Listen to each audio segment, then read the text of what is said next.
ఈ కార్యక్రమానికి విచ్చేసిన తల్లిదండ్రులకు ఇదే మా సాదర ఆహ్వానం. ఇదే మన పాఠశాల. ఎన్నో సంవత్సరాలుగా ఎందరో విద్యార్థుల బంగారు భవిష్యత్తుకు బంగారు బాట వేసిన మన పాఠశాల.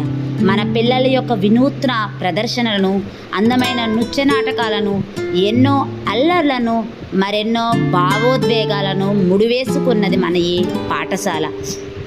పిల్లలకు డిజిటల్ లెర్నింగ్ ద్వారా విద్యను అందిస్తూ, స్పోర్ట్స్ ద్వారా క్రీడా స్ఫూర్తిని రాణింపచేస్తూ, ఫుడ్ ప్రాసెసింగ్ ద్వారా స్కిల్ డెవలప్మెంట్ చేస్తూ, అమెజాన్ ఫ్యూచర్ ఇంజనీరింగ్ స్కిల్స్ ద్వారా పాఠశాల లెవెల్లోనే ఇంజనీరింగ్ స్కిల్స్ చెప్తూ, ఎన్ఐటి ఫౌండేషన్ ద్వారా ప్రతి లెసన్ను వీడియోల ద్వారా అందిస్తూ, భవిష్యత్తులో మన పిల్లలు భావి భారతానికి ఒక గొప్ప పౌరుల్లాగా రూపొందించడంలో గొప్ప పాత్ర వహిస్తుంది మన ఈ పాఠశాల. ఆరోగ్యకరమైన భోజన సదుపాయాలతో, మంచి వైద్య సదుపాయాల మధ్య మీ ఇంటి